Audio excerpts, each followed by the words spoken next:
Hi, highlighters. Erin King here, and today we are so psyched to welcome my super fun Nashville Dynamo guru, the queen of productivity and profitability, Angela Proffitt. Angela, great to see you, friend. How are you? I'm great. I'm so excited to chat with you today. Same. Oh my gosh. Well, we met, I think, on Instagram a couple of months ago. And I remember I was so interested because I saw you were a productivity and profitability expert. And then I saw your last name was Profit. And I was like, is this just meant to be your path in life? I mean, is that the name that you started with in life, or is that a rebrand that is brilliant for your business? So it was, I married someone with the last name of Profit, and I was not an entrepreneur at the time. And he was in the military, and I didn't sign up for that. And so it didn't really work out, but it's okay. He's a great guy. Just, I grew up with a mom and a dad, and I wanted to have, if I was going to be married to someone, I wanted them to be at home. And so a lot of people knew me as Angela Proffitt professionally. My maiden name was Young.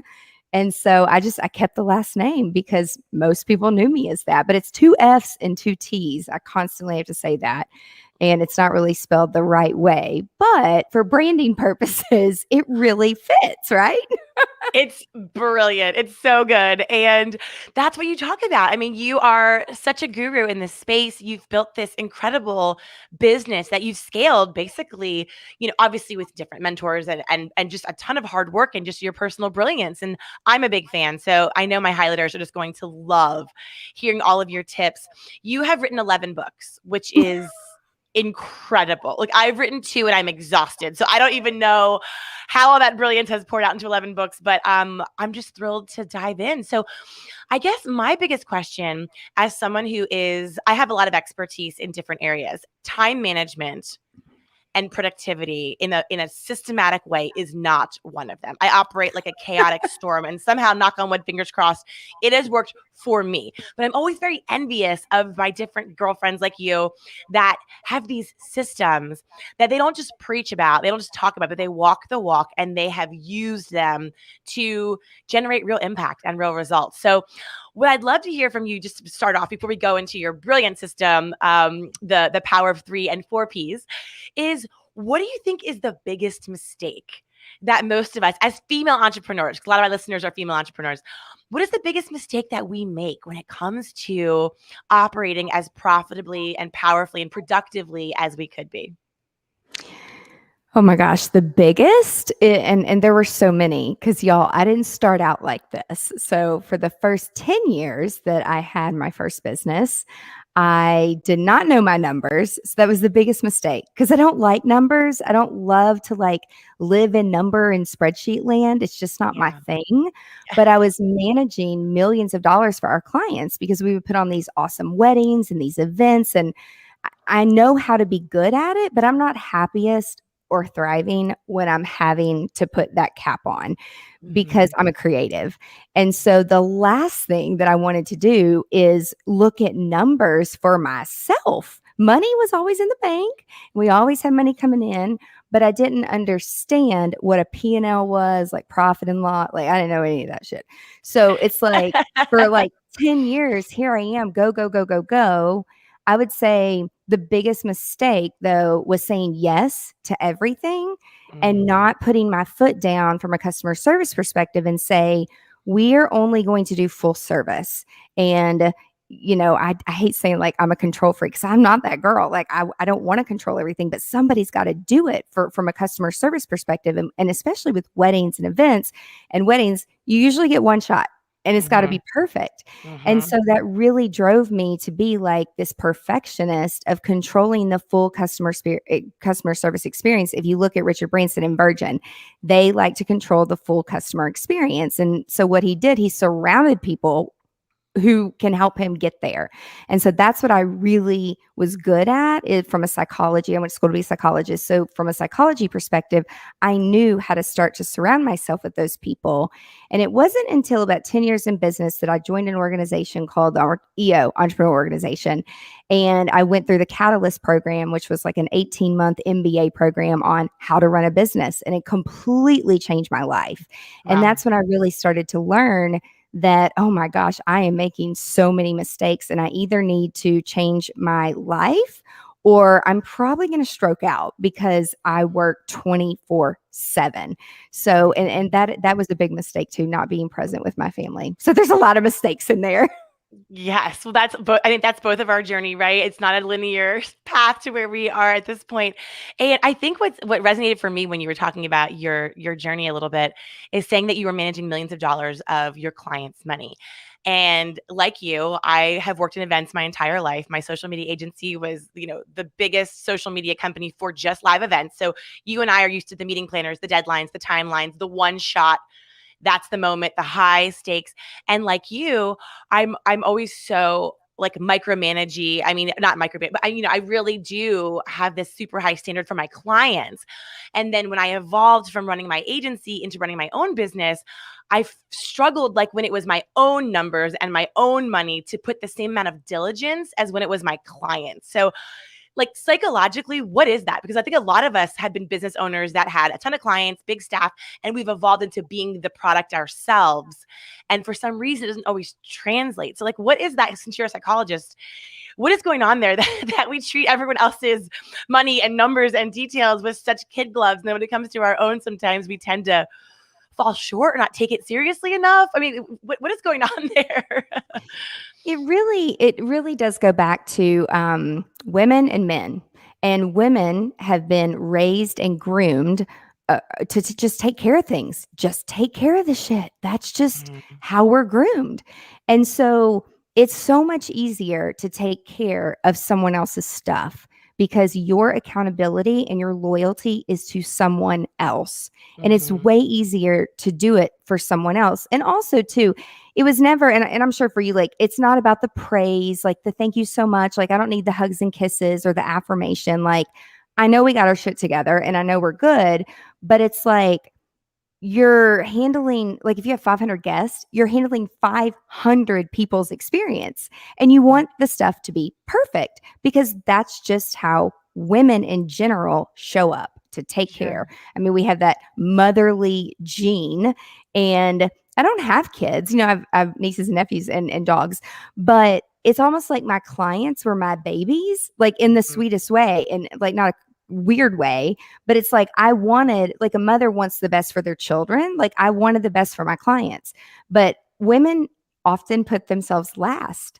And it wasn't until I started to get older and gained more experience that, gosh, I need to put myself first and some time, my time, because my mom kept saying, if you don't take care of yourself, you're not going to be able to take care of anybody.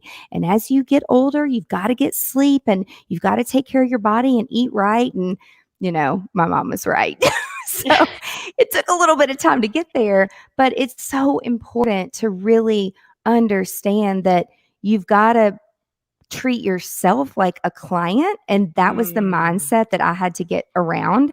And now on my calendar, time blocking was the foundation of everything we do from a productivity perspective, especially I'm someone with ADHD and I'm like, scroll, scroll, scroll, new things. Ah, it's so tiny bitty. You can't be like that. Like what my calendar says is what I'm 100% present for. And that's how I want to show up for people, including myself. Mhm. Well, I've been following you on social media, and that is so clear and so evident in your content. And you're so real and raw. You absolutely walk the walk. And I love that because there are so many gals in our space that I think are better coaches than players.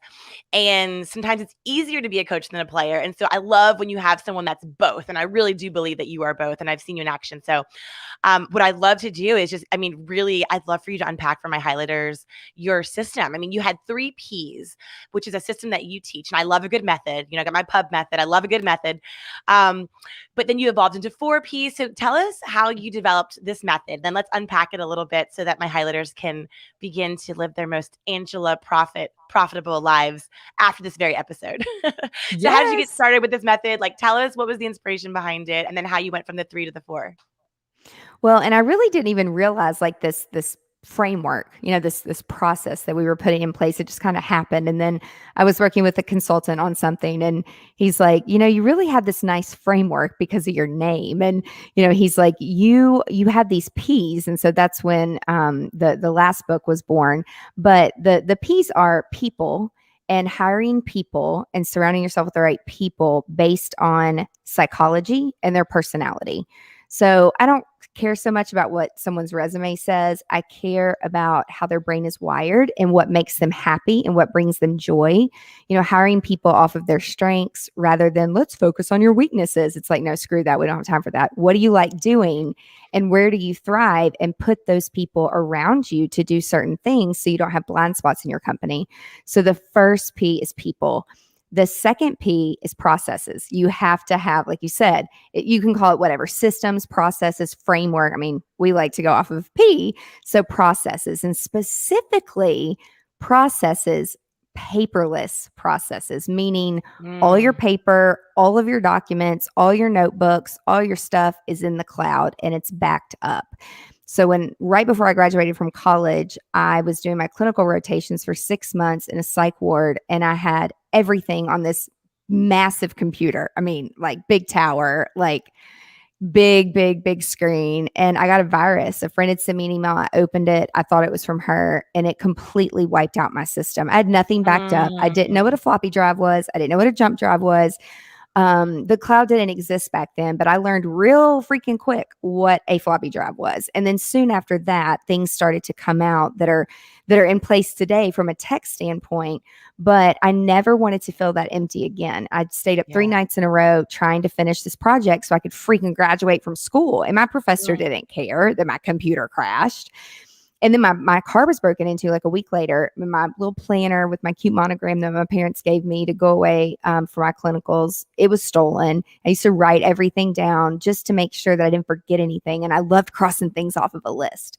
And so then finding some type of a list that was in the cloud, and Google Drive was born after that, Dropbox, Box.com. Like there's so many now, but I was a very early adopter of putting everything in the cloud. And then I helped implement EMR, electronic medical records, in Nashville for the healthcare system. And I really saw the power of, oh my gosh, you can click a button, send a prescription to CVS or Walgreens to pick up your prescription. Now you can have it delivered. So I was always on the forefront of technology. And there are still business owners who don't operate with their stuff in the cloud. And so I'm like, what if your office burnt down? And we live a life of, oh, that'll never happen to us. But I was surrounded by patients, and some were very successful who were suicidal because their office burnt down and they lost everything, or their house burnt down and their office. So you really have to think ahead some to really prepare for setting yourself up with the process. So I'm all about being paperless. The third one's productivity. How is your productivity as a leader? And if your productivity is not on point, it's going to trickle down to your team members and potentially your clients if you don't have a solid process internally and externally.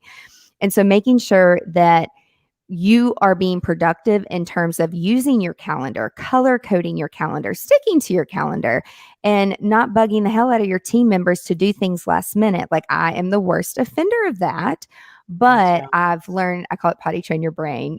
I've learned to potty train everybody. It's like, yes, things happen, they come up, but typically 89% of the time we are operating off of time blocking. And it also helps with the capacity level so that you know how much capacity you can take on for more clients and how many more team members you potentially may need to hire in the future. So there's a lot of hidden things behind calendar blocking, time blocking, and then making sure that you're being the most productive that you can be. A little bit of automation in there. Automate the easy things. Automation does not have to be hard. The FAQs on your website, the intake form on your website, you can automate some of those things, even if it's with MailChimp. MailChimp is still free for, I think, like up to Mhm. 2,000 contacts. So learning how to do that. But again, going back to my past self of, we're so busy taking care of other people, we don't make the time to take care of ourselves. And if we'll just stop for a day or two, we call them GSD days, where we block a whole day a month That's when I do content. That's when we get shit done for the company. But treating yourself as a client so that you are being productive. Because if you're scattered, your whole team's going to be scattered, or you're going to be Mhm. annoying the ones that are not scattered. The ones that are the type A's. So, and I love Totally. those people because I would not GSD without them. And that's what the book initially was about a couple years ago. And then as I started to get out and teach and speak and talk and coach and work with all these women, I thought, oh my gosh, they're like I am. No one has ever sat down. Like I had an accountant when I hired my first real accountant. He sat me down and said, okay, you need to understand how much you need to live, how many people are you paying, what's your monthly overhead, what's your profit, what's your loss.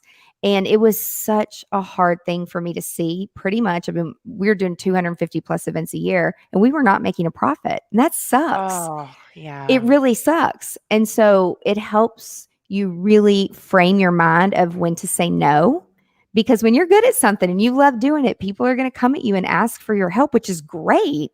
But there are times where I can't help because I will lose money and I can't do it all by myself. Like, you got to have the team members. And so when I started to see this, I'm like, we got to do another book. And a friend of mine, she's like, you're constantly teaching people how to shift their mindset and really shift their numbers, shift their productivity. And we're like, profitable shift. Okay. So that's what we're working on. I don't know when it will be done, but that's where the fourth Congrats. the fourth P came from, is just making sure that you are running a profitable company. And I've had some women go through my online course and they come back and say, you know what? I actually don't care about the money. I'm unhappy in my marriage. And this is my happy place, is to do parties for people, make other people happy. And I don't care if I make money or not. And listen, that's okay. If you want to have a lifestyle business, more power to you. That does not make me happy because I do want to run a solid business and be a good leader for all of my team members, all of our clients. And so you got to figure out what's important to you and what you love doing. Obviously, like that's the foundation. But Yeah. if you actually do want to run a business, you really do have to track those things and do the things that aren't fun. It's so true. And I love how you've laid all of this out because I think all of us are guilty of confusing activity with productivity. We've all had that week or that quarter or that year we have busted our ass. And then you look at those numbers. And I used to be totally guilty of only looking at my numbers when it was tax time. Like it was like a Yep. once a year review. And you were like, wait, how much did we make last year? Wait, what was our actual P&L? Like I'll never forget. I mean, I bawled crying. It was first time was probably, I don't know, 9 or 10 years ago. And I remember being like, this is impossible. We just worked so hard. How can this be the black and white bottom line? And it's tough when you first look at those numbers and you first get your head around what it looks like. It is a come to Jesus. I mean, it is a boohoo bottle of wine, poor me, really tough experience. But and just like you said, I encourage all of our highlighters listening, as a female entrepreneur, it is the hardest thing you can do and the best thing you can do, because then once you start to get a handle on it, I don't know how you felt, but I went from like, I detest this to getting almost like excited about it, because then that became the benchmark and that became Yes. kind of the reward, right? And I'll never forget, it was probably, I don't know, 4 or 5 years ago where I finally started to run a really like where I considered it to be profitability that I defined as success for me. I mean, we were always profitable, but I was like, no, I want to be these margins, this. And when you finally hit it, it's almost like hitting a goal weight, or like something like that, which is like a dumb example, but something that really makes you feel like, okay, I've been sweating my butt off every day and it's working finally. So it is tough to do. But I will say another thing I love that you're talking about is the power of automation. And I think Hmm. that of all the P's, I think, people are tough. Processes can be learned, but are tough to stick with sometimes, especially if you're a creative. Profitability is art and science, but the productivity piece, like if I were to pick a P that you could start with, like today, automation is a no-brainer. Like I have to share a story real quick. So Yeah. there's a dear friend of mine, Amy Landino. I don't know if you follow her on Instagram. Do you know her? No, but I'm Okay, gonna go follow her. she's fabulous. So she wrote a book called Good Morning, Good Life. Would just drool over her planner. It's the time blocking, it's all the things. And I had her on my podcast a while back, and she basically was like, "You need to time block," And I was like, so I started doing it, and the results were immediate. But the easiest thing to do was she has kind of her personal FAQs, and you mentioned this earlier. So there's the top 10 or 15 things people are always asking us for. So I totally copied her in her email. When you email her, there is a message, an automated message that automatically goes back, and it points people to the top 10 things that everyone always is asking her for. And I copied it, and everyone like that sees mine is like, "That's brilliant." I'm like, "That's Amy Landino's. I stole it." But it's been a game changer just for minimizing all the time on email, being like, "Here's the press kit, here's the headshot, here's the link to the thing," all the basic things that everyone asks you. And now the only emails I have to really answer are ones that cannot be directed by a link. Like, it's usually an email to set up a conversation for strategic, progress. So if people are listening, I think that's a really easy first step. But I love how you've laid this out. Which one do you think a lot of us struggle with the most of the four? It's funny because we recently did a survey for our community, GSD leaders, and Yeah. we asked them like on your journey from this whole like GSD, what are you still struggling with? And it was really split between sticking to processes. So I Mm, found in the survey, like a lot of people will hire consultants. And listen, I've worked with a lot of mentors, a lot of consultants, like they're great. But the thing is, as a leader, you have to follow them and then your team has to follow them. And you got to call each other out and hold each other accountable if you're going back to old habits. And so I do think a lot of people struggle with having just sticking with a new process because it's always easy to reach for the pen and the post it note. And so when we're feeling scattered, I know every once in a while, like I get that way and I'm like, oh my gosh, there's so much going on up in my head. Like I don't even have time to grab my phone sometimes. And it's like, I just want to grab a pen and paper. But then I have to remember I'm going to delegate that to someone. And in order to delegate, it has to go in our project management system. We use Todoist and we have to tag a deadline to it. And that is something that is a process of ours. And so there are times where I will start to veer away from it, where I will send, we call it a daily bullet. And so my girls will send me a bullet, one email a day of like bullet points of like, here's what happened. Here's the things you need to know. And then like, here's some questions, follow up things we need from you before we can get back to the clients. So it's like, I find myself sometimes doing that to them on a Sunday night. If I'd been out of town for a week and then I come back, I'm like, okay, oh my God, there's all these things. And so yes. instead of like sitting my ass down and like following my own process of opening everybody's to-do list, it's like I just email them. And it's like they're like, Angela, is this on Todoist? And I'm like, shit, no, sorry, I didn't have time. And there are going to be those times where it's like, they're just going to have to understand sometimes. I just got to get it out of my head. But at the same time, like it's not healthy to operate like that. And so even myself, struggle sometimes of like following the freaking process. Like that seems to be the hardest for some of us.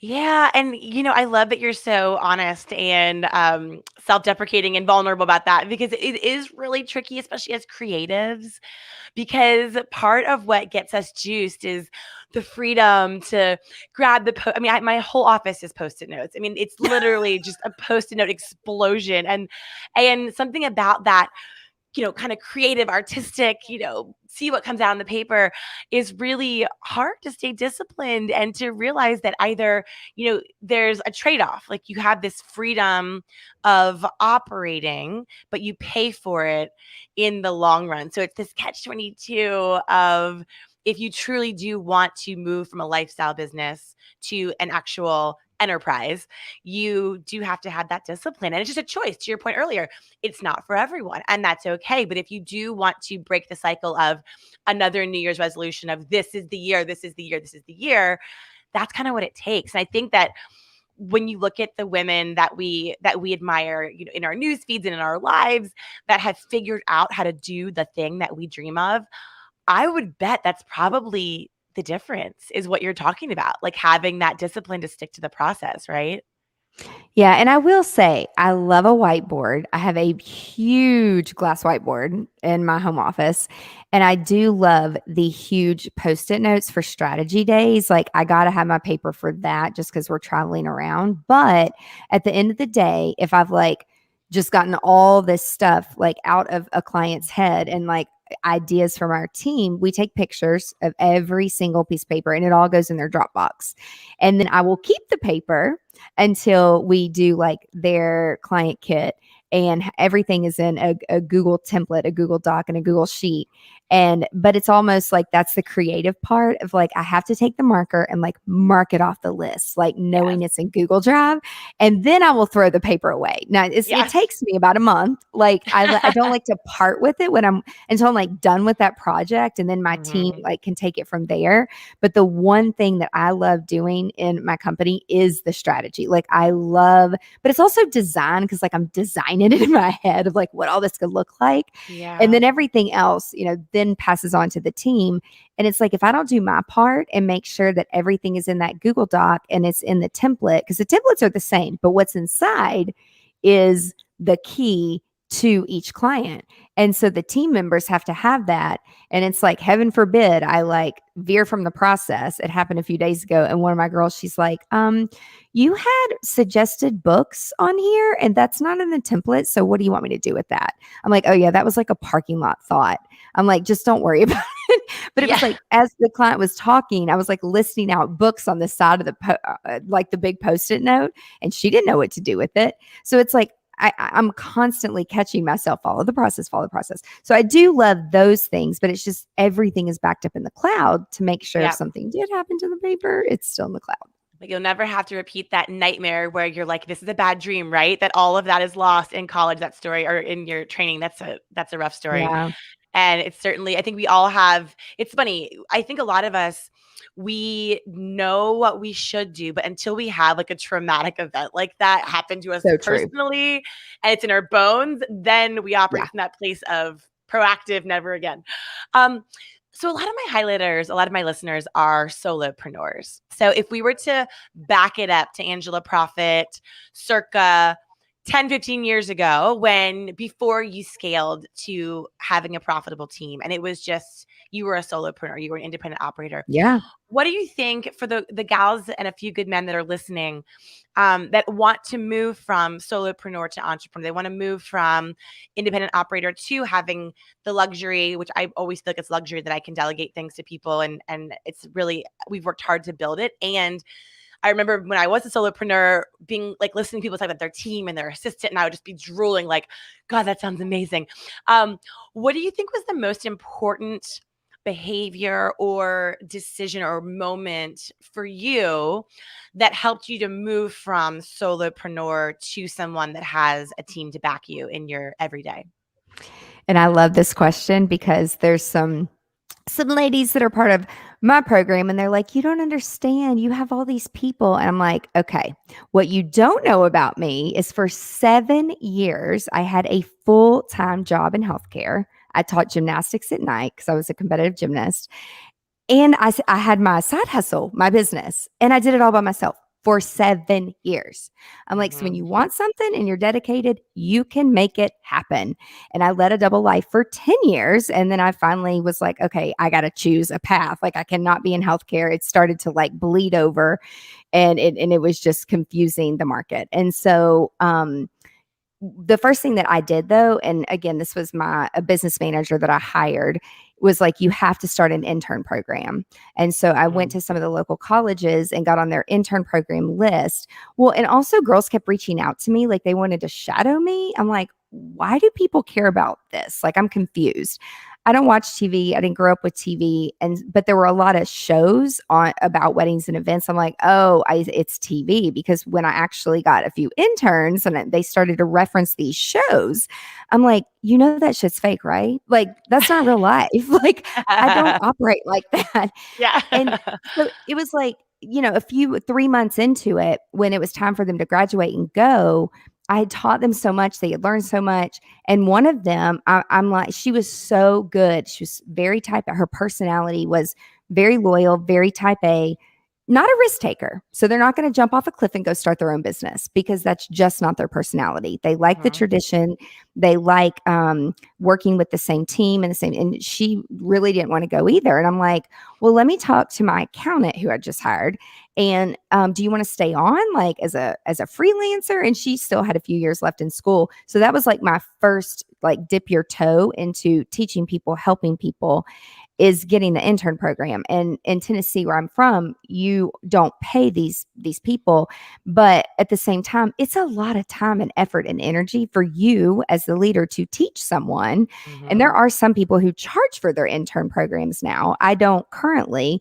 We still have an intern program, and that's how we vet all of our future team members. It is a Mhm. prerequisite that if you're going to work on our team, you have to intern with us because our brains are all potty trained in a very specific way. I don't even care how much experience people have. Like, get yourself an intern and it really take a step back. Don't be defensive and let it allow you to become a better leader and a better teacher. Because 90% of the time, if they made a mistake, it's because I didn't communicate it clearly. And so Mhm. that's the first thing that really taught me like, okay, I can't do this by myself. And I had the mindset of nobody will ever do it as good as I do. But guess what? There are people out there who are better at doing some of the things than you are. Well, that combination of accountability and humility is your success secret for sure. I mean, that is really, you don't hear that from a lot of leaders, and yet it's so important. It's so huge. Yeah, we had an intern program for a while at Socialite, and everyone we hired from that program, to your point, were the best employees. They were the ones that could read your mind, that knew what you needed before you needed it, but it didn't just happen. Like, it was an investment. Like, you get what you put into it, right? So I love that you gave that advice, and I think anyone listening can take that with a grain of salt. And if you're looking to scale up and level up and skill up, maybe start by investing your energy in an intern and see where it takes you. So it's definitely worked for me. It's worked for you. So I think it's great advice. Okay. You have a 4-step video course that I Mhm. cannot wait to take and look at. It's at gsds.com. Get shit done Yeah, so it's secrets.com. gsdsecrets.com. gsdsecrets.com. Okay, Yep, getshitdonesecrets.com. So, and we can find that and download these video courses from you, and it's a great starting point, right? absolutely. Oh, so excited. Okay, Angela, before I let you go, you are fabulous. I love your energy. I'm so motivated to just revamp all processes because I just got back from 5 days in Vegas at the National Speakers Association, and I'm in that mode of like, I need to call my team and post everything out. And I'm like, no, I'm going to stick with my Trello board and calmly go through the deadlines. Right. So thank you for that personally. Um, are you reading any great books right now? This is a podcast about great books, great content from women, LGBTQ. Are you reading anything that we should check out for our next summer read? So I'm a big Audible person because Okay. I'm not a great reader. And I love your book that came out recently. So I've gone through that. It's a very easy read. It's a fun read too. But right now, there's recently a girl on my podcast. Her name is Melina Palmer, and it's What Your Customer Wants and Can't Tell You. So Ooh. that's the book that I'm listening to right now. And I just started listening to it. I always finish a book before I start another book. But when she was talking about it on my podcast and I saw it was on Audible, it's like it's so true because we have clients that come to us and they know that they need the thing that we do, but they don't know how to get it out of their head. And Mhm. so really understanding like how to better educate clients coming in what they need to have before working with you is really important to pre-qualify clients. So I'm excited to dive into that. So that's what I'm on to next. Oh, so good. And that is such a great question because oftentimes, even when we are the clients ourselves, we think our problem is one thing, but that's not what our actual problem is. And so that Right. can save a lot of time and a lot of money, a lot of energy. So cannot wait to read that book. And I'll listen to the Audible maybe. I'm more of a reader, but I'll try the Audible version. It sounds like it's a good one. So Angela, you're fabulous. It's so good to see your Thank gorgeous you. face. And just thank you for sharing your brilliant brain with my highlighters. Cannot wait to check out your 4-part course and read your upcoming book whenever you grace the world with it. So thank you for spending time with us today. I really appreciate it. Thank you so much for having me. It was awesome to see you too. Take care.